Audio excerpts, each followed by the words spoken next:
Welcome to your Realtor Journey, expert tips for buyers and sellers. I am Dolly Lopez, your realtor and broker in the state of Florida and Kentucky. Today, like every Thursday, I am joined by Valerie, one of my favorite real estate attorneys. Welcome, Valerie. How are you? I am great, Dolly. Super excited to be with you here today and all of our followers, or your followers, better said. Well, they're kind of a mixture. You guys are here every We single share them. educating our clients, and I just think it's so. I enjoy them very much, and I think it's very important to educate our clients and followers and people to get a source of this finance world. So today I want to talk about the type of deeds. There are a lot of different type of deeds, and who better to explain this to our followers. So what are the type of deeds, the most common type of deeds that you see? So there's four of the most common types of deeds. First is the general warranty deed, also referred to mostly as a warranty deed. That's the most common. Then you have the special warranty deed. Then you have a quitclaim deed, and then you have a life estate deed that's also referred to, because some people know it as a ladybird deed.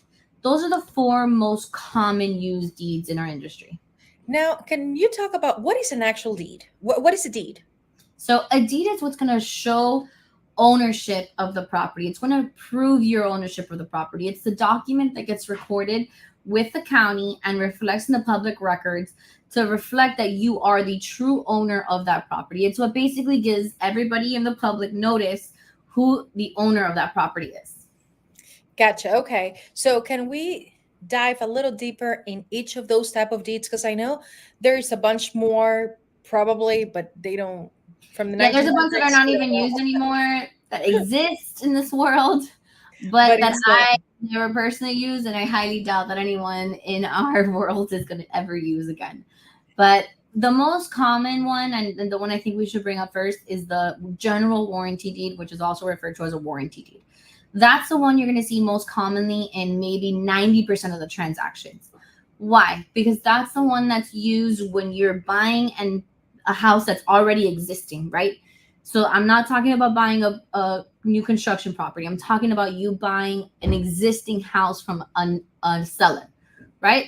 That's the one that's going to be used, because that's the most commonly one used in that type of situation, because it provides all the protection you need as an existing home new owner. So it gives you, for instance, it gives you a warranty that the person selling it to you, the seller selling it to you, warrants that they are the true owner.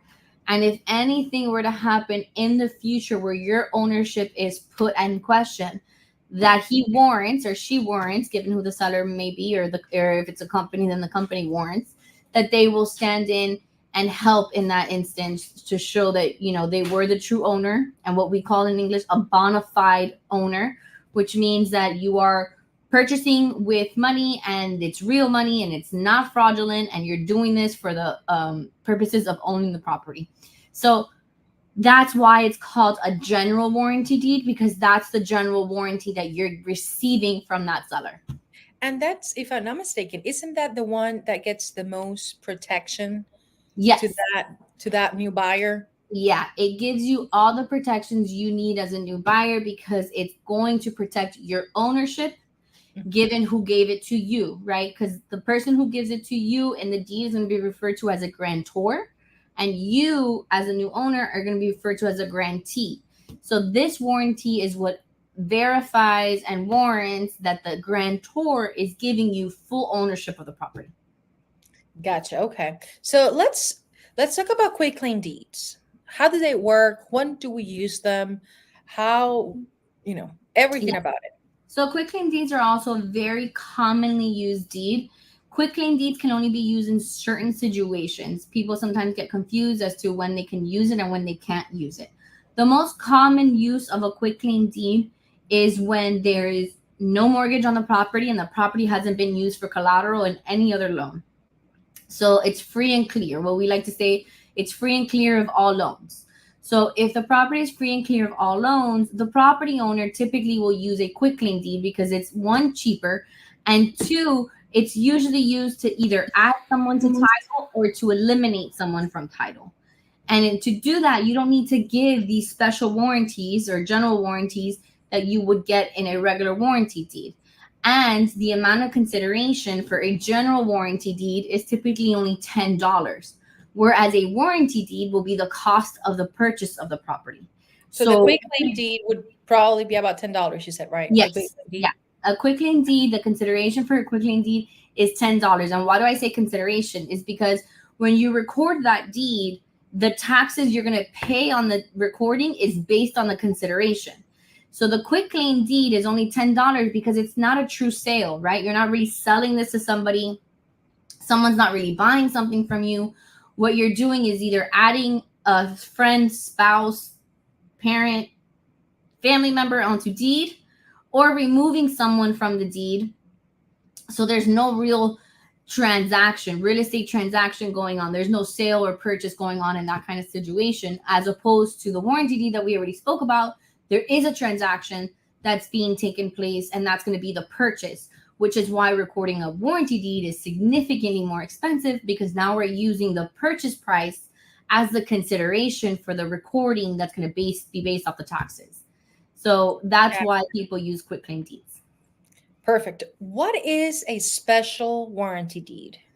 So special warranty deeds are used when we're talking about a new construction. And I'll tell you why, because it can get a little confusing. Usually builders, when they designate an area to do new construction, they're buying a lot, right? Let's say they're going to buy 30 acres. Typically they buy a large lot. That whole lot then gets subdivided into smaller lots where they start constructing the different properties. So in that situation, you're going to get a special warranty deed because this one lot is part of this 30-acre lot. So it's a special warranty deed because it's special to that one lot, and it's going to start the ownership. You're going to be the first owner of that subdivided lot. So that's why it's called a special warranty deed, because it comes from a bigger part of a property, right? It comes from a bigger piece of land, which is typically the land that's purchased in order to start these subdivisions, in order to start the construction. Gotcha. Okay. So why can we just does it have the same protection as the general warranty deed? It has all the same protections. The only additional protection that the general warranty deed is going to give you, or the special warranty deed is going to give you over the general warranty deed, is that protection of that subdivided property within the larger 30-acre lot. Or I'm using 30 acres just as an example. Could be much bigger, could be smaller, but it's giving you that extra warranty that this subdivided area of the bigger area is yours, and it has been subdivided and it has been done properly, and the owner of the bigger lot acknowledges that subdivision and that sale and warrants that subdivision.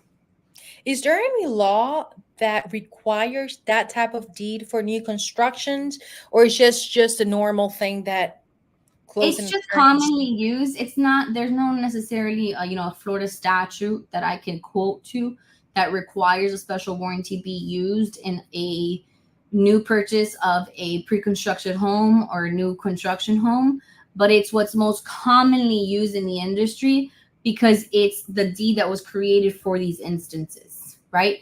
So special warranty deeds are done specifically for new constructions of subdivided larger lots. Gotcha. Okay. So let's talk about live estates. Yes. The live estates, whenever I went to school to get my broker's license. Yeah. I thought I was so intrigued by it. And I'm like, oh my God, this is so fun to learn about this type of deeds. So can you go over what a live estate deed is for? Of course.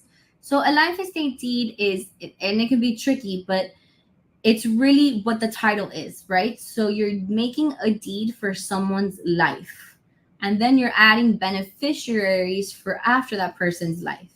You'll see it very typically done in the elderly. Why? Because the elderly don't want to do a will.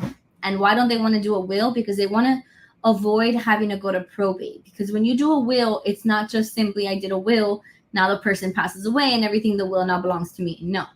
When there's a will, there's actual a court intervention that you have to do in order to execute that will, what's called a probate case. So when you have a will, you actually have to probate that will in order to execute what that person has left behind. So when an elderly person typically doesn't have a lot to leave behind, right? They don't have multiple properties and they don't have, an excess of assets, when really they only have just a one property that they have that they would like to give to either their kids or whoever the beneficiaries will be in their situation, then they do a life estate deed in order to avoid that probate process. And what the life estate deed does is that it gives that elderly person the right to ownership of that property for their lifetime, right? Upon their death is when it would automatically, by law, transfer over to the new beneficiary stated in the deed, in the life estate deed. For instance, if my parents, like let's say I only have a mother that's living, she's living in a property, it's free and clear of all mortgages. She decides that she wants to leave that property to me because that's the only thing that she has to give to me. That's her, and her inheritance for me. So she will do a life estate where she has the right to sell, to mortgage, to do whatever a true owner would like to do to their property, except for waste, right? She can't destroy the property. She can't waste the property. She can't create harm to the property. So she could do everything else just like a true owner would like to do to the property. And then upon her passing, her daughter, me, would be the beneficiary of that life estate deed. I would then take ownership once her death certificate's recorded. I would take ownership of that property without having to have any court intervention. Gotcha. Okay. And then do you just present a death certificate or something? How does that work? So yeah, so once the life that we're using to determine the life estate, once that person, in my example would be my mother, once she passes away, I would then have to contact an attorney. You can contact VPP Law Firm. We would then file the death certificate with the county. And then once the county receives that death certificate, they would automatically remove my mother from title and add myself as the new owner of the property. And what's Without called, having to go to probate or do any of that. without Okay. having any kind of court intervention. All you simply have to do is record it with the county so the county becomes aware that the person holding the life estate has not passed away. Gotcha. And one more thing within the life state. Can you do a life state in somebody else's life? For example, if I wanted to do it on my son's life, if I have a property and I wanted to give it to him, but then if or when he passes away, the property comes back to me. Yeah. So that's not really done too commonly because typically the people who are doing life estates are thinking they're going to outlive their beneficiaries. But yes, you can definitely, in a situation where, let's say, you, Dolly, decide to buy your son a property, you want your son to have full rights to that property, but you kind of want to restrict it in some way because just in case something happens, you want to make sure it reverts back to you. So in that way, you use his life as the determining factor for the life estate. And then if anything were to happen to him, it would automatically revert back to you as the beneficiary of that life estate. Now, if your husband were to get married, if your son were to get married, then now we have a situation where the wife does have ownership interest of the property because they use the property as their marital home, as their primary home. So they have interest in the property, but her interest is limited to his lifetime. What does that mean? That means that she really doesn't have the right to leave that property in a will to someone else because her ownership would cease to exist the day she passes. And her ownership ceases to exist the day her ex-husband or your son would pass away, because that's the determining factor of the life estate. Gotcha. I would see this more to like if I wanted to buy a house for my parents and my parents I have a lot of siblings and I want the property back to me rather than then then leave it to, them leave it to my siblings, right? That's what I'm kind of thinking, right? yeah, that would be, yeah, you would leave your parents as a determining life for the life estate. Your parents would have the true ownership of that life. And you can also restrict what that life estate can do, right? Because, for instance, let's say in your example, you're buying the house for your parents, you want them to live it out, but you don't necessarily want them to sell the property. So in the deed itself, you could put that the life estate holder doesn't have the right to sell the property. And so if you put that, and it needs to be very clear in the deed, because what's more commonly used is that the life estate holder can sell the property. So you want to be very specific in your kind of situation and what's going on, because you want to make sure that your parents don't sell the property. And if that's the case, you need to make sure that you put that the life estate holder does not have the right to sell the property. Gotcha. And in that way, they own it for their lifetime, and it passes back to you upon their passing. Got it. I mean, when I started learning about all the type of deeds, I'm like, oh my God, this life state thing, it's a real thing. And it actually works. And a lot of people don't know about them. A lot of people don't know about it. And it's, a lot of people call our offices saying they want to do a will. And that's why I like to do consultations before we actually do the will, because I need to figure out exactly why they want to do a will. What are you leaving behind? What do you want to leave to someone else? Because in true reality, a large percentage of us are not, multi-billionaires or multi-millionaires. So we really just have maybe one or two assets that we want to have to give away to our beneficiaries, whoever they may be. And in situations like that, it may be more beneficial, not only more, it's going to be a cheaper route than a will, but it might be better not only for yourself to just do a life estate deed, but also for your beneficiaries, because then you're not giving them that extra step of having to have court intervention to execute the will through a probate. Now you're just giving them a life estate. Now you're just doing a life estate where they become the beneficiaries, and it automatically reverts to them upon your passing.